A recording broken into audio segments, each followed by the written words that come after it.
அம்மா சொல்றது மாதிரி கொழுக்கட்டை இல்ல, நீங்க தான் கொழுக்கட்டை தட்டுறீங்க. சாமி படைக்கிறதுக்காக காட்டுங்க, எப்படி தட்டுறீங்க காட்டுங்க, சேட்டெல்லாம் பண்ணி காட்டுங்க, எங்க காட்டுங்க. இப்படிதான் கொழுக்கட்டை தட்டணுமா? சூப்பரா தட்டுறீங்க, சூப்பர் சூப்பர். கொழுக்கட்டைக்கு வந்துட்டு ஃபஸ்ட்டு ஒரு பூசணி எடுத்துக்கணும். அந்த பூசணியில காம்பை வந்து கட் பண்ணிடணும். எல்லாத்தையுமே அப்புறம் வந்து கிள்ளிட்டு வந்துட்டு நல்லா கழுவி இந்த இலையில வந்துட்டு கொஞ்சம் மாவு வச்சுக்கணும். அரிசி மாவை எடுத்து மாவு வச்சுட்டு இப்படி இதை ப்ரெஸ் பண்ணிட்டே இருக்கணும். விரலால் அப்படியே தட்டிகிட்டே இப்போ அங்கங்கே ப்ரெஸ் பண்ணணும். தட்டிகிட்டே இருக்கணும். நம்ம ரவுண்ட் லைட்டாக அப்படி ப்ரெஸ் பண்ணிகிட்டே இருக்கோமா, கிடைக்கும்.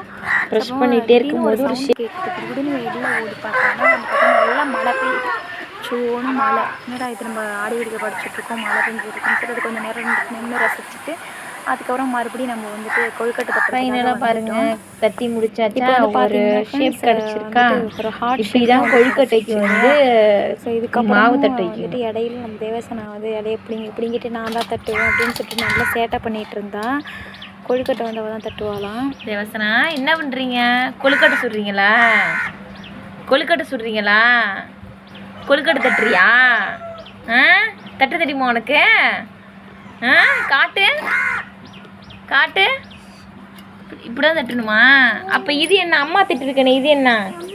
வந்துட்டு அம்மா தட்டிருக்கானே, இதுக்கு பேர் என்ன? கொழுக்கட்டை இல்லையா? என்ன பண்ணுறோம், நீ சுடுறது பேர் தான் கொழுக்கட்டையா? அந்த கொழுக்கட்டைக்கு வந்து அம்மா சுடுறது கொழுக்கட்டை இல்லை. இந்த பூரணம் வந்து நீங்க சொல்றதான் கொழுக்கட்டை. 2 பூரணமா செஞ்சு வச்சிருக்கோம். ஒண்ணு வந்து பாத்தீங்கன்னா இப்படிதான் கொழுக்கட்டை தட்டுவாங்களா தங்கம்?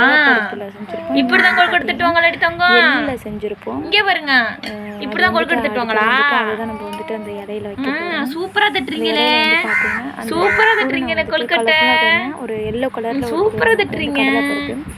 அந்த கடலைப்பருப்பு பூரணத்தை வந்துட்டு நடுவில் கொஞ்சமாக ஒரு ஸ்பூனில் எடுத்து வச்சு அதை வந்துட்டு க்ளோஸ் பண்ணிடணும். இந்த எள்ளு பூரணமும் செஞ்சுருக்கோம். எள்ளு பூரணம் வந்து பார்த்திங்கன்னா எள்ளை வறுத்து இடிச்சிட்டு சக்கரை பாக்கெல்லாம் வந்துட்டு தேங்காய் சக்கரை எடுத்து ஏலக்காய்லாம் போட்டு அதில் அப்படியே இருக்கும். அடுத்தது வந்துட்டு வச்சிடணும், நடுப்பகுதியில் வந்துட்டு வச்சிடணும். வறுத்துட்டு அதாவது வேக வச்சுட்டு அதுக்கப்புறமா இடிச்சிட்டு அப்புறமா தேங்காய் பாகெல்லாம் கிண்டி சக்கரை பாகெல்லாம் கிண்டி தேங்காய்லாம் போட்டு ஏலக்காய்லாம் போட்டு அதை ரெடி பண்ணியிருக்கோம். அடுத்து வந்துட்டு அந்த பூரணத்தை உள்ளே வச்சுட்டு அதை க்ளோஸ் பண்ணுறது வந்து பார்த்திங்கன்னா அதை ஒரு ஷேப் பண்ணோன்னா அது ஒரு ஷேப் கிடைக்கும். இந்த மாதிரி ஒரு ஷேப்பு கிடைக்கும். அதை வந்துட்டு நம்ம நல்லா க்ளோஸ் பண்ணிடணும். ஓரத்தில் வந்துட்டு தெரியக்கூடாது. அந்த கேப் இருந்துச்சுன்னா ஒழுங்காக வேகாது கொழுக்கட்டை. அதனால் அந்த ஓரத்தை வந்துட்டு நல்லா வந்து க்ளோஸ் பண்ணிடணும். அதுக்கப்புறமா அது இட்லி பானையில் வச்சு வேக வச்சுக்கணும். ரெடி ஆகிடும் கொழுக்கட்டை. அதுக்கப்புறம் நம்ம வந்து சாமி கடைக்கு போயாச்சு. எல்லாமே ரெடி பண்ணிவிட்டு மாமா தான் வந்து தீவாரத்தெல்லாம் எடுத்தாங்க. நாங்கள் வந்துட்டு ஃபேமிலியாக வந்துட்டு எங்கள் மாமியாருக்காக சாமிலாம் வந்து இடையில கொஞ்சம் வந்துட்டு ரொம்ப கிண்டல் மக்கள்லாம் பண்ணிக்கிட்டு ரொம்ப ஸ்டார்ட் பண்ணிகிட்டு இருந்தாங்க. அதுக்கப்புறமா வந்துட்டு நாங்கள் வீட்டில் வந்து ஒரு பக்கமாக வந்து பஞ்சு கொட்டி வச்சுருக்கோம். பருத்தி சீசனுங்கிறதுனால பஞ்சு வந்து தாட்டு திணிக்கணும். அது வந்து நாங்கள் ஒரு வீட்டில் ஒரு வாரமாக வந்து நாங்கள் தட்டி வச்சுருக்கோம். அதனால தான் இடம் வந்து கொஞ்சம் தெரியுது. அதை வந்துட்டு நாங்கள் சாமி விட்டுருக்கோம். இந்த வீடியோ பிடிச்சிருந்தா லைக் பண்ணுங்கள், ஷேர் பண்ணுங்கள், மறக்காம கமெண்ட் பண்ணுங்கள். தேங்க்யூ.